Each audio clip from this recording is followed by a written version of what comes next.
I said earlier, this man should be running American foreign policy. He's a Pulitzer Prize winner. He's a former head of the New York Times Middle East Bureau. There's not much he doesn't know about international politics. Let's see if he knows anything about the 28-point plan. It's Chris Hedges, writer and host of the Chris Hedges Report. Chris, I was in a Face the Press session remotely today with Maria Zakharova, the talented woman spokesperson of the Russian Foreign Ministry. Many of our friends were there either in person or, like Judge Napolitano and me, online. She denied any knowledge of this 28-point peace plan, and normally I would just take that at face value, but the rumors were not sent packing by Peskov today, who merely reiterated the Russian position. We stand by the Anchorage principles. And he said nothing more. There does seem to be a whiff of truth about this, and the fact that the entire Ukrainian leadership is this evening out of the country, either on the lam or diplomatically absent, has got me wondering. What about you? Yeah, something's happening. Exactly what, I'm not sure. Well, be a bit more expansive. What might be happening, and where, and with whom? Well, it might be the same kind of unilateral agreement that we saw conducted between the United States and regional allies, including Israel, in the Middle East, that cuts out the Ukrainians and essentially attempts to end this long proxy war directly with the Russians. Yeah, and cuts out the Europeans too, right? Yes, cuts out the Europeans too. Well, the Europeans were also cut out of Trump's supposed peace plan for Gaza. Well, I guess Macron was there. That's true. Macron was there. But these are unilateral efforts on the part of the Trump White House. It's what we've seen in other foreign policy initiatives, and that's certainly what it appears to be.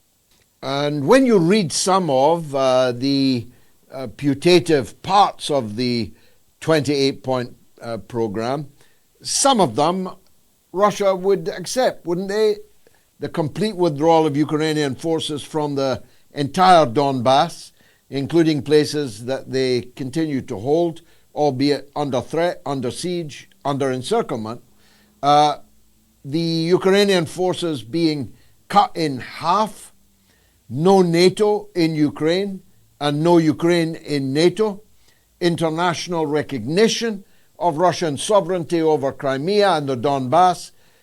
To choose just four, these are 4 points that might well be acceptable in Moscow. Yeah, and if you look at the inception of the conflict, those were essentially the provisions that Russia laid out. Russia gave all sorts of flashing red lights with the expansion of NATO towards their borders, and not just Putin, but Gorbachev and Yeltsin as well. And it was always, there was a leak through WikiLeaks, there was a cable by William Burns, who was then ambassador to Russia, later became the head of the CIA.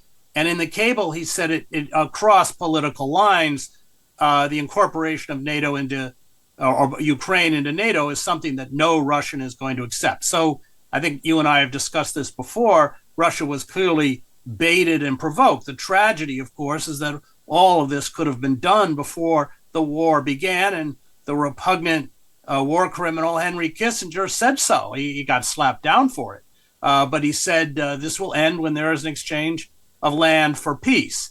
Unfortunately, the United States had decided that they wanted a proxy war, a war that had nothing to do, that they fully understood Ukraine couldn't win, but that they saw as a vehicle to degrade the Russian military and isolate Putin. That was always the intent behind the war. It was always going to be ended through some kind of negotiated settlement, some kind of exchange of land for peace. And certainly within this plan, many of those provisions that Russia has long advocated for, and as I think you, as you correctly point out, would accept are in the plan. How would that go down in the Washington press corps? How would that go down in the American pro-Biden liberal media? How would it go down in the Congress? Could they block it? I don't think the Congress will block it. I don't think we would see a Republican defection like we did over the Epstein files, which is why Trump essentially had to greenlight it. It was a rare kind of insurgency by a very docile Republican majority, especially in the House. So I'm not sure that it would be. Ukraine is much more contentious. The war in Ukraine is a Democratic Party project. The Democratic Party, I think, if you look at the two ruling parties, is clearly the party of war, in the sense that there was always more opposition to Ukraine within the Republican Party than there was within the Democratic Party. So unlike the Epstein files, where there was, in essence, really absolute defection from Trump, who had attempted to block the release of the files, this has a chance of being embraced. How would it change the world, Chris, if all this came to pass? In my session with Zakharova today, our friend Pepe Escobar asked her what this would mean for the BRICS and for the SCO, for what we might loosely, perhaps hopefully, call the new world order that is struggling to be born. A Russian victory in Ukraine accepted by the United States like this, what kind of shot in the arm would that prove for the restructuring of world affairs? Well, hopefully it would put it back on track. I mean, the important thing is to keep NATO out of Ukraine. Why? Not only historically, of course, Russia was invaded 3 times in the last century through Ukraine, and the preceding century, if you count Napoleon, the First World War and the Second World War. So there's that historical trauma. And why did they not want NATO in Ukraine? Because they knew that if there was a pause and NATO forces were allowed to train and deliver weapon shipments, they would just be reconstituting a shattered Ukrainian army. So the issue is at which this plan addresses is to keep NATO out of Ukraine. And I think that if we look back on the long history of this tension, which began with the unification of Germany and the promise by Hans-Dietrich Genscher, then German foreign minister, Secretary of State James Baker at the time, that they would not expand NATO beyond the borders of a unified Germany. That, of course, promise was broken. But I think this goes a long way to healing the rifts between Russia, certainly not only in the United States, but hopefully Europe. Can I tempt you further on that issue? I, in Parliament, completely opposed the reunification of Germany. I absolutely oppose the rearmament of Germany, which has now reached the stage where the Germans are boasting that they're going to have the most powerful army in Europe. As a matter of fact, it's the only thing that Mrs. Thatcher ever agreed with me on, and she went out of her way in the library corridor to clip-clop in her high heels, swinging her handbag, to tell me so. One of the reasons why I so despise Gorbachev was that he accepted a verbal from James Baker on behalf of G.H.W. Bush that NATO would not increase by 1 inch if the Soviet Union withdrew from East Germany and permitted reunification.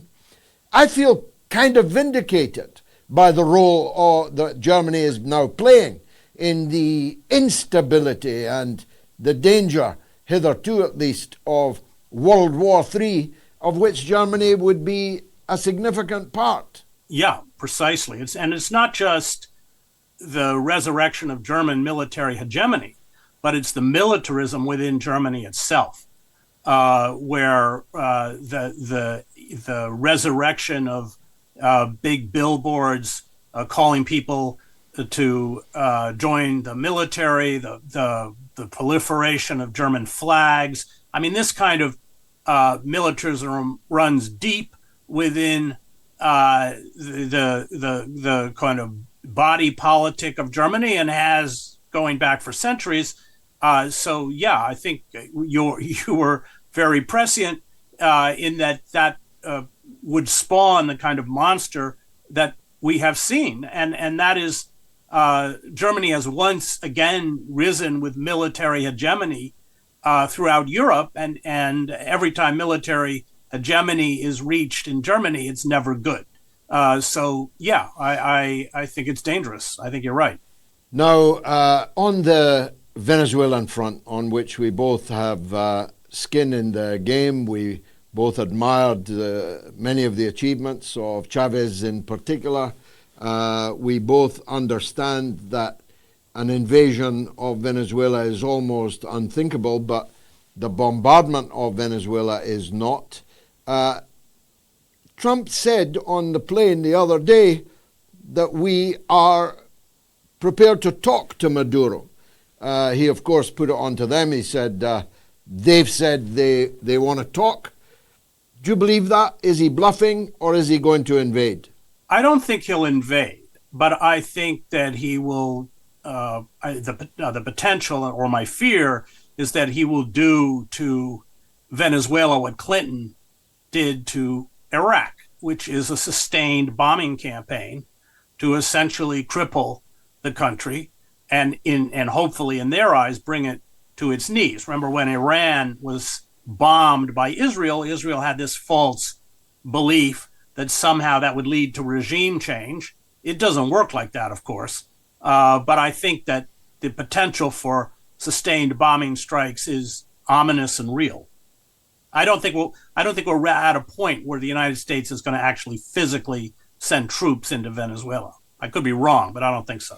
Now, lastly, I know that you're a keen student of what goes on in the Security Council. Were you surprised by the unanimity? I know Russia and China did not vote for Trump's peace plan for Gaza, but they abstained rather than opposed, and they certainly didn't veto. And Zakharova was asked about this today by our friend Danny Haifong.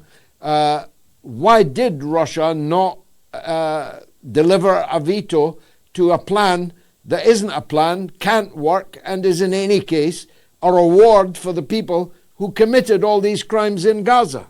That's a question I wondered, and I can't answer. It's a horrible plan, as you know. It's essentially a kind of 19th century imposition of a colonial viceroy. It violates a series of international laws, and of course is a deep betrayal of the Palestinians.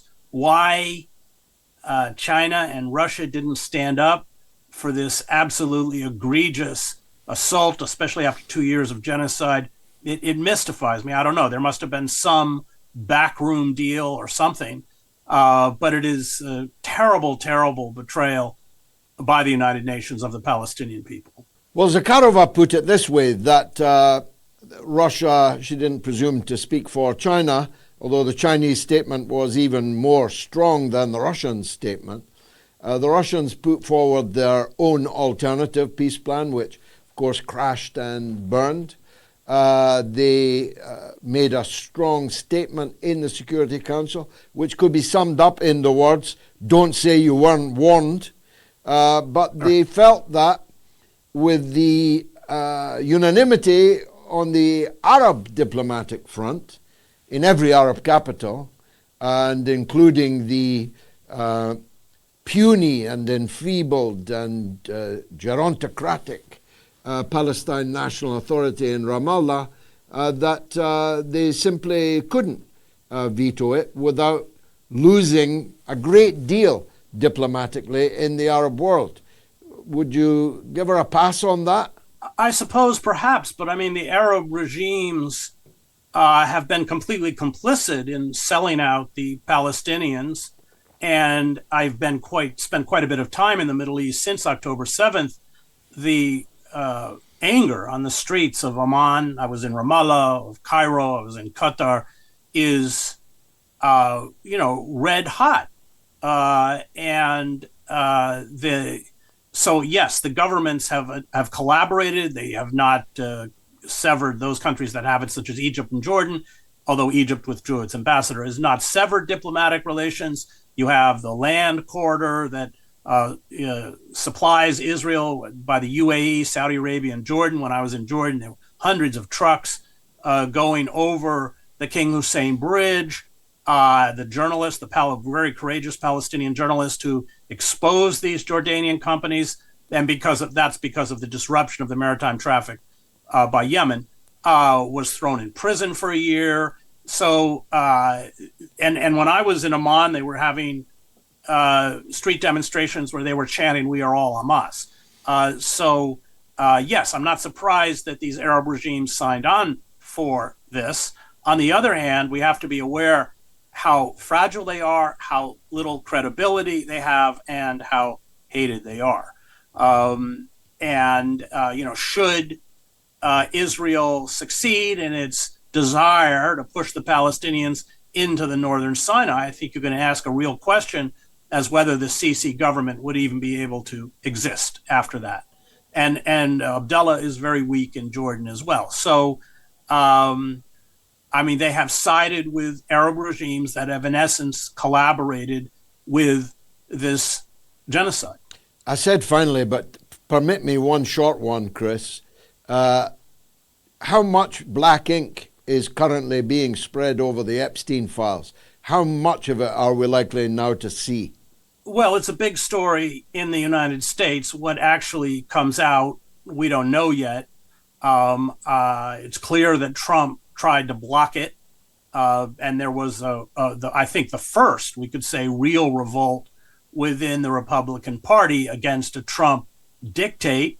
There were not only do we have photos of Trump with underage girls, but Julie Brown, she was the Miami Herald reporter who really did all of the dogged investigative work on this in her book, Perversion of Justice.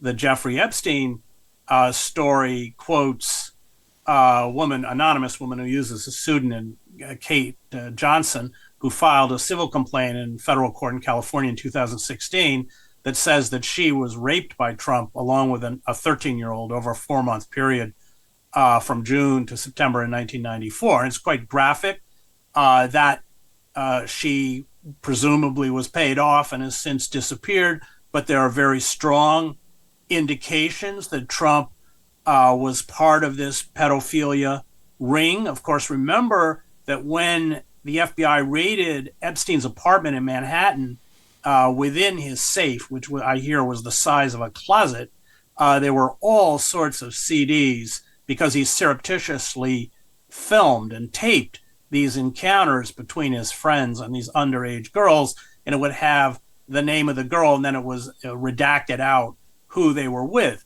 But Trump ran in that orbit, and Michael Wolff, his biographer, says that he has seen Epstein showed him pictures of Trump with underage girls topless on his lap, this kind of stuff. So how much will that come out? That's a very real question, but certainly there's strong indications that Trump was deeply involved in this pedophilia activity. And I just would say that I think the reason that the Republican ranks broke with Trump on this issue is because of the widespread sexual abuse that exists within the United States. And this was just too visceral a crime for many within the Republican Party to countenance, because it runs so close to home to the experiences. I don't have the figures in front of me, but they're quite shockingly high. What many Americans, have experienced in terms of child molestation.